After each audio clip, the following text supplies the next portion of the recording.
निर्गमन अध्याय 4। तब मूसा ने उत्तर दिया कि वे मेरी प्रतीति न करेंगे। निर्गमन 4 का 1।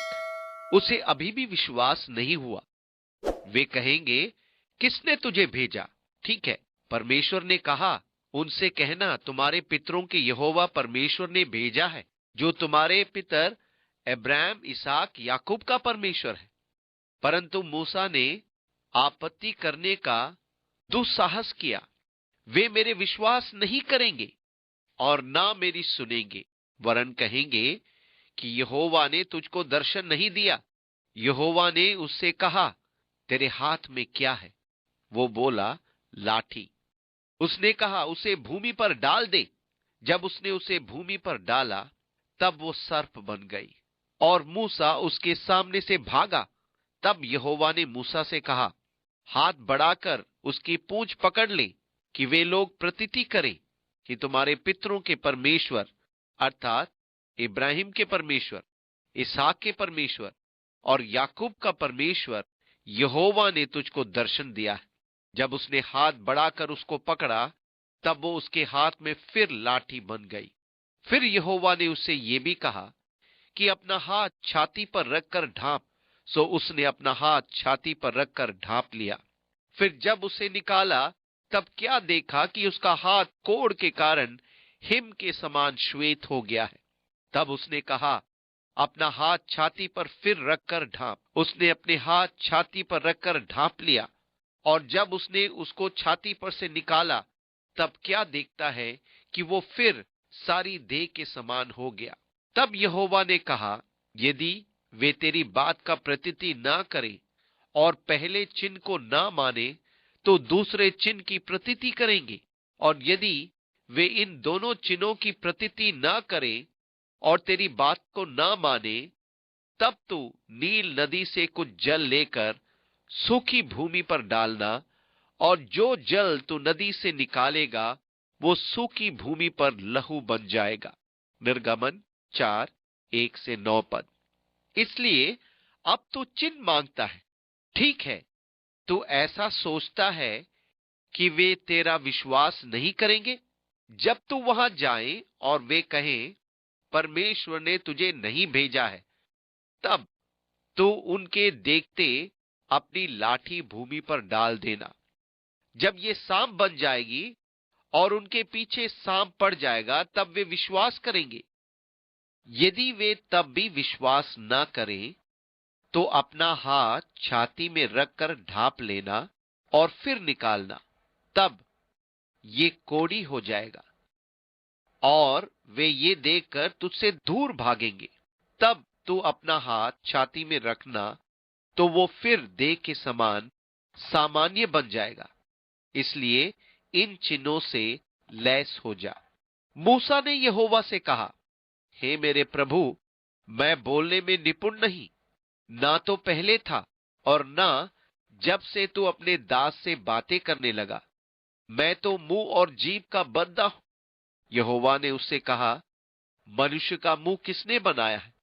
और मनुष्य को गूंगा या बहरा या देखने वाला या अंधा मुझ यहोवा को छोड़ कौन बनाता है?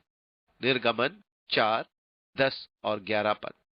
आपका मतलब यह है कि परमेश्वर ने अंधे लोगों को बनाया? परमेश्वर ने गूंगे और बहरों को बनाया? यही तो परमेश्वर कह रहा है। वो इसका उत्तरदायित्व ले रहा है। अब मेरे लिए ऐसा उत्तरदायित्व लेना बहुत कठिन है, क्योंकि तब तुरंत मेरे मन में परमेश्वर के प्रति नकारात्मक विचार उत्पन्न होने लगेंगे, क्योंकि मैं समझ नहीं सकता कि क्यों परमेश्वर क्यों होने देता है कि कोई बच्चा अंधा या गूंगा या बहरा जन्मे। मेरी समझ से बाहर है, और इस प्रकार मेरे मन में परमेश्वर के प्रति चुनौती भरे विचार आने लगते हैं। परंतु कभी कभी परमेश्वर कहता है कि उसने शारीरिक दुर्बलता की रचना की है। परंतु ध्यान दीजिए कि वो यहां प्रतिपाद प्रस्तुत नहीं कर रहा है। वो केवल सीधा सीधा तथ्य का वर्णन करता है।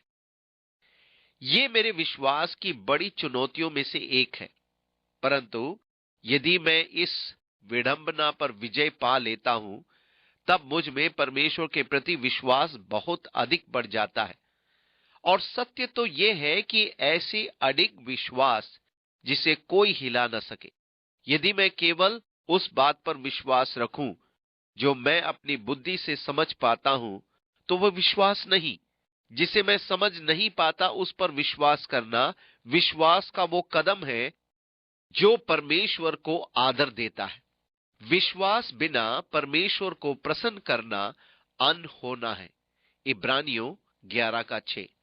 इसलिए यदि मैं विश्वास करता हूं कि परमेश्वर ने अंधे बच्चे को बनाया है और फिर भी विश्वास करूं कि परमेश्वर प्रेम और न्यायी है, क्योंकि पवित्र शास्त्र मेरे लिए घोषणा करता है कि परमेश्वर प्रेम और न्यायी है, तब मैं ऐसी चीज पर विश्वास कर रहा हूं जिसे मैं समझ नहीं सकता।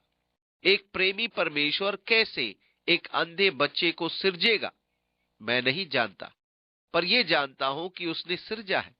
परमेश्वर ने कहा कि उसने किया, और मैं उसके वचन पर विश्वास करता हूं, और मैं उस परमेश्वर पर विश्वास करता हूं।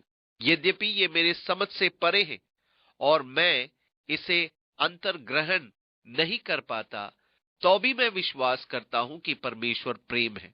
मैं विश्वास करता हूं वो परमेश्वर पक्षपाती नहीं है। यद्यपि उसने ऐसे कामों को किया है जो मेरी समझ से परे है, मैं उसके प्रेम के प्रति विश्वास में डगमगाता नहीं, क्योंकि ये मेरे तर्क और मेरी समझ से परे है। इसलिए मैं वास्तव में परमेश्वर के साथ विश्वास की गहराई में उतरता हूं। परमेश्वर ने उस अंधे बालक का उपयोग मेरे विश्वास को नाश करने के लिए नहीं किया, परंतु मेरे तार्किक विश्वास को परमेश्वर में गहराई प्रदान करने के लिए, मन के विश्वास को उन्नत करने के लिए किया है, जो अत्यधिक महत्वपूर्ण है। अब मैं विश्वास करता हूं कि यदि परमेश्वर ने एक अंधे या बहरे या गूंगे या किसी भी तरह से अपंग बच्चे को सिरजा है, तो इसमें परमेश्वर का अपना एक उद्देश्य है कि बालक ऐसा हो। यद्यपि मैं परमेश्वर के उद्देश्य को समझ नहीं पाता, कहने का अर्थ है कि मेरी बुद्धि उसे ग्रहण नहीं कर पाती और मैं बौद्धिक रूप से डगमगाने लगता हूं, तब मुझे किसी और सहारे की आवश्यकता होती है। मेरा ये सहारा विश्वास है। परमेश्वर, मैं विश्वास करता हूं। परमेश्वर, मैं तुझ में भरोसा रखता हूं, यद्यपि मैं समझता नहीं। तब मेरा विश्वास पहले से बढ़कर गहरा होगा। मैं विश्वास करता हूं कि यदि परमेश्वर ने किसी बच्चे को विकलांग बनाया है, सो इसमें उसका कोई विशेष कारण और उद्देश्य है। चाहे मैं उसके उद्देश्य को समझूं या ना समझूं, मैं केवल कल्पना कर सकता हूं, सोच सकता हूं ये ऐसा क्यों है। मुझे आज भी याद है कि अमेरिका पर जब आर्थिक संकट का प्रकोप था, तब हम आराधना में एक गाना गाया करते थे, मैं अत्यधिक मगन हो जाऊंगा जब ये दिन बीत जाएगा, मैं अति आनंदित होऊंगा जब यीशु आएगा। परमेश्वर के कल में कोई दुख ना होगा। जब यीशु आएगा मैं अति आनंदित होऊंगा। उस समय वे वास्तव में प्रभु की बाट जो रहे थे, परंतु युद्ध समाप्त हो जाने के पश्चात ये गाना हमेशा के लिए समाप्त हो गया, फिर कभी गाया नहीं गया। अब हमारे मन में ये विचार उठते हैं, प्रभु थोड़ा रुक, मैं ये नया घर खरीदने जा रहा हूं, ये नई कार खरीदने जा रहा हूं, थोड़ा रुकना, मुझे एक स्विमिंग पूल भी बनवाना है। प्रभु, यदि तू थोड़ा रुक जाए तो मुझे बड़ी प्रसन्नता होगी। तू तो जानता है सब कुछ अच्छा चल रहा है, मेरे पास एक अच्छी नौकरी भी है। अब फिर समय चेतावनी देने लगा है। अब जीवन पहले जैसे आरामदायक नहीं रहा। फिर से वही गाना गाने का समय आ गया। मैं अत्यधिक मगन हो जाऊंगा जब ये दिन बीत जाएंगे। पर हे परमेश्वर, क्या आप प्रेम के परमेश्वर नहीं हैं? हाँ है, परंतु कलीसिया ढीली पड़ रही है, आत्मसंतुष्ट बन रही है, अपने ही ढंग से कार्य कर रही है, और परमेश्वर को हमें एक दूसरे पात्र में उंडेलना पड़ा था। हमें ये जानने के लिए बाध्य करना पड़ा था कि ये पृथ्वी, ये संसार हमारा घर नहीं है। हम तो बस यहां से प्रवासी के समान गुजर रहे हैं। परमेश्वर का ये इरादा नहीं है कि हम भौतिक वस्तुओं की खोज में मगन हो जाएं, परंतु ये कि हमारे हृदय पवित्र आत्मा तथा उसके अनंत राज्य की बातों पर लगे। इसलिए वो हमें दिखाना आरंभ करता है कि कितनी जल्दी और कितनी आसानी से भौतिक वस्तुएं छीनी जा सकती हैं। अचानक से मैं गहरी जड़ों की ओर देखने लगता हूं। मैं उसके अनंत राज्य की लालसा करने लगता हूं। जब मैं बीमारी पर दृष्टि करता, तब मैं शारीरिक दुर्बलता पर दृष्टि डालता, तब मैं अपने हृदय में कहता हूं, हे प्रभु यीशु, शीघ्र आ। उस दिन को शीघ्र ला जब अंधे परमेश्वर की महिमा को देखेंगे, जब लंगड़े आनंद से कूदेंगे, जब गूंगे तेरी स्तुति करेंगे। हे प्रभु, वो दिन शीघ्र ला। परमेश्वर ने घोषणा की, मैं ही ने उन्हें बनाया। मैं इसे नहीं समझता, और सत्य तो यह है कि मैं इसे समझा भी नहीं सकता, परंतु ये सब बातें परमेश्वर में मेरे विश्वास को टाल नहीं सकती, ना ही इस विश्वास को कि वो प्रेमी परमेश्वर है, और ये भी कि वो निष्पक्ष परमेश्वर है। मैं आपको समझा नहीं सकता कि कैसे, और ना ही आपके सामने इस विषय में कोई तर्क प्रस्तुत कर सकता हूं, क्योंकि ये मेरी बुद्धि से परे है। मैं परमेश्वर को धन्यवाद देता हूं कि ये बातें मेरे बुद्धि में समा नहीं पाई है। मुझे तो केवल उसके अनंत वचन पर विश्वास रखना है और उसमें भरोसा रखना है। इस प्रकार परमेश्वर में मेरा विश्वास महान होता है। अब जा, परमेश्वर ने कहा, मैं तेरे मुख के संग होकर जो तुझे कहना होगा वो तुझे सिखलाता जाऊंगा।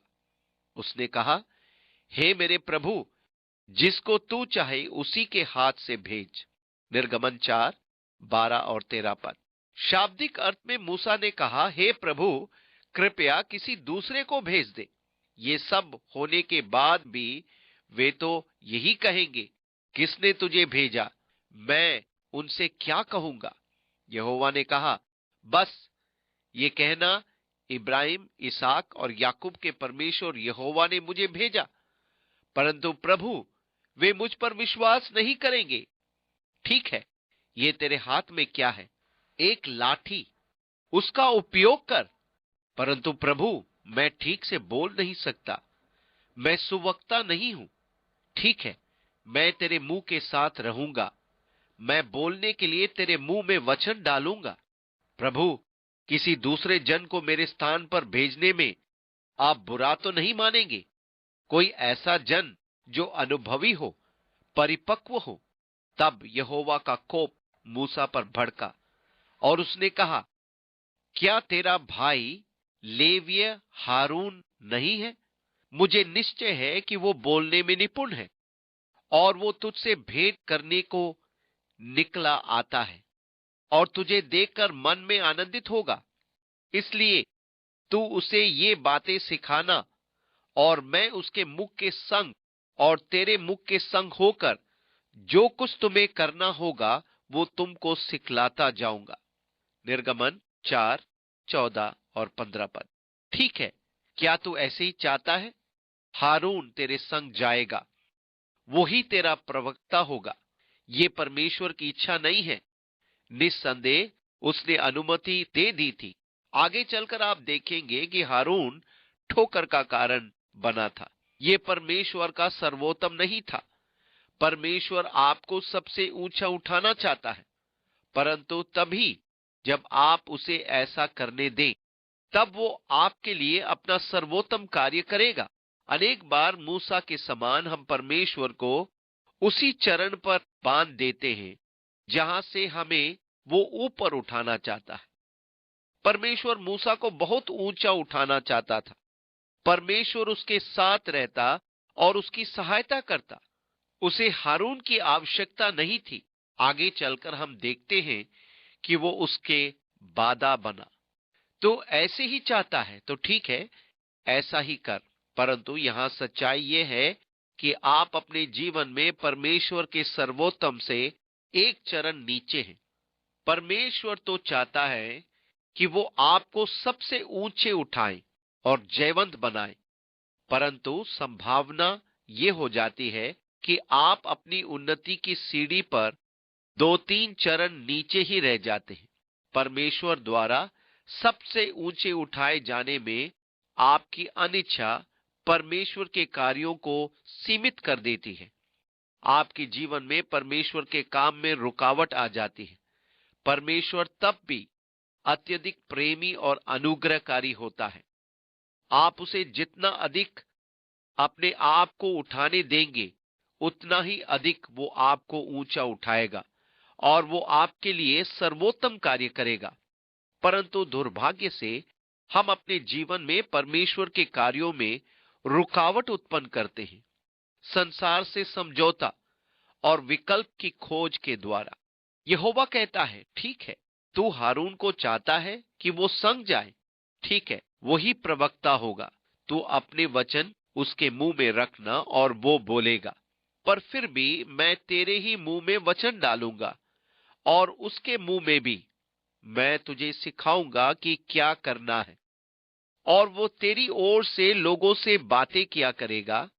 वो तेरे लिए मुंह और तू उसके लिए परमेश्वर ठहरेगा। निर्गमन 4:16। दूसरे शब्दों में, वो मध्यस्थ का काम करेगा। वचन तो मैं तुझी से बोलूंगा और तू मेरे वचन हारून को देगा। इसलिए अब तू एक प्रकार का साधन बन गया। अब वो कौन था जिसने जंगल में सोने का बछड़ा बनाया था? हारून इस्राएल पर मुसीबत ले आया था। मूसा बार बार जोर दे रहा था कि परमेश्वर उसके स्तर तक नीचे उतर आए, इसकी अपेक्षा कि वो परमेश्वर के स्तर तक ऊंचा उठे। और तू इस लाठी को हाथ में लिए जा और इसी से इन चिन्हों को दिखाना। तब मूसा अपने ससुर यित्रो के पास लौटा और उसने कहा, मुझे विदा कर कि मैं मिस्र में रहने वाले भाइयों के पास जाकर देखूं कि वे अब तक जीवित है या नहीं। यित्रो ने कहा, कुशल से जा।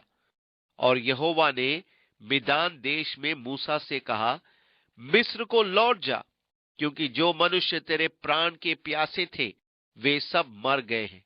तब मूसा अपनी पत्नी और बेटों, बहुवचन है, यहां ये नहीं बताया कि दूसरा पुत्र कब जन्मा, हम केवल गेर्शोम के बारे में जानते हैं, को गधों पर चढ़ाकर मिस्र देश की ओर परमेश्वर की उस लाठी को हाथ में लिए हुए लौटा।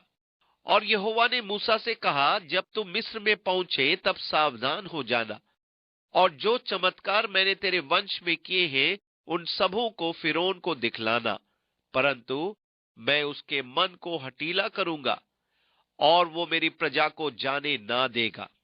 निर्गमन 4:17-21 पद। यहां हठीला शब्द का इब्रानी में मूल अर्थ है सामर्थ प्रदान करना। मैं उसके मन को दृढ़ बनाऊंगा। जब हम फिरौन के साथ मूसा की बातचीत पर आगे ध्यान देंगे तो वहां हम पढ़ते हैं, फिरौन ने अपना मन कठोर कर लिया और यहोवा ने फिरौन का मन कठोर कर दिया। हठीला और कठोर के लिए इब्रानी में अलग अलग शब्द हैं। यहोवा ने फिरौन का मन हठीला दृढ़ कर दिया या यहोवा ने फिरौन के मन को मजबूत बना दिया। दूसरे शब्दों में, फिरौन ने अपने मन में निश्चय कर लिया और इस दृढ़ निश्चय में परमेश्वर का हाथ था। परमेश्वर ने उसकी मनोस्थिति को बल प्रदान किया।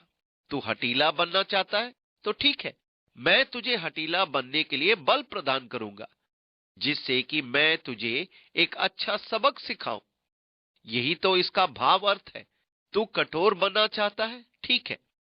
फिरौन ने यहोवा की ओर अपना मन कठोर कर लिया और परमेश्वर ने उसकी इस मनोस्थिति को और भी दृढ़ कर दिया। इसलिए तो परमेश्वर घोषणा कर रहा है, मैं उसके मन को हठीला करूंगा और वो मेरी प्रजा को जाने ना देगा। और तू फिरौन से कहना कि यहोवा यूं कहता है कि इस्राएल मेरा पुत्र वरन मेरा जेठा है, और मैं जो तुझसे कह चुका हूं कि मेरे पुत्र को जाने दे, कि वो मेरी सेवा करे, और तूने अब तक उसे जाने नहीं दिया। इस कारण अब तेरे पुत्र वरन तेरे जेठे को घात करूंगा। परमेश्वर ने मूसा से कहा था कि फिरौन से कहना कि इस्राएल मेरा पुत्र, मेरा पहलौठा है। अब तू उन्हें जाने दे कि वे मेरी आराधना करें, और यदि तू उन्हें जाने न देगा तो मैं तेरे पुत्र, तेरे पहलौठे को नाश कर दूंगा। और ऐसा हुआ कि मार्ग पर सराय में यहोवा ने मूसा से भेंट करके उसे मार डालना चाहा। निर्गमन 4:22-24। इन पदों को समझना कठिन है।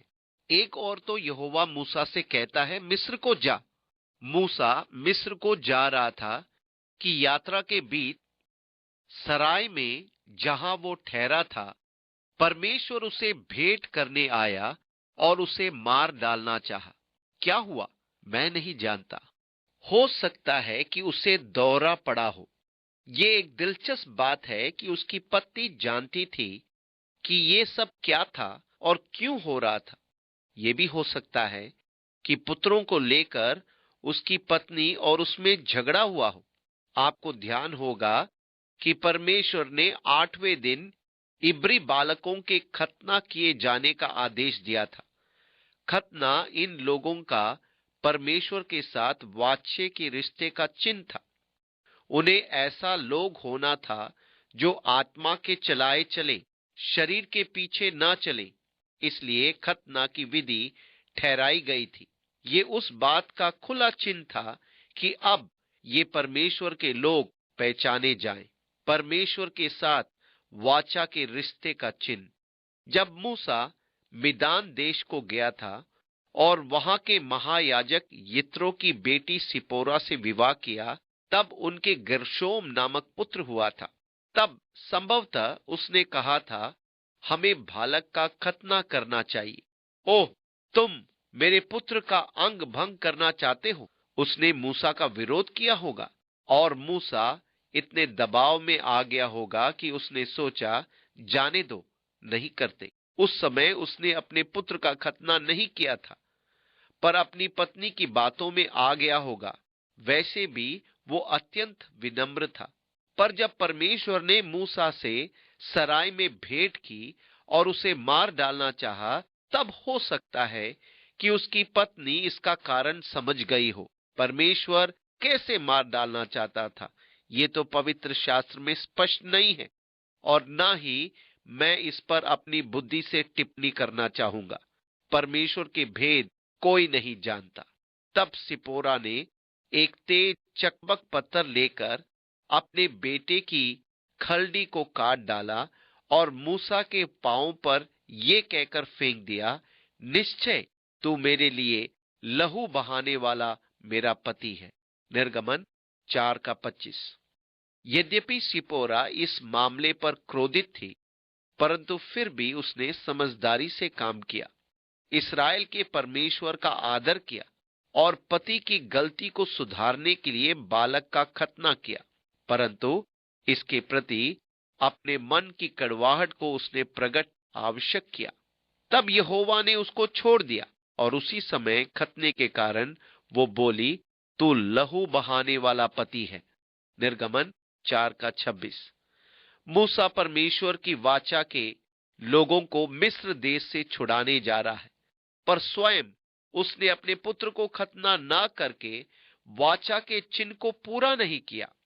मूसा की इस विफलता के कारण परमेश्वर उस पर सवाल प्रकट करना चाह रहा था कि जो वो चाहता है वो होगा ही।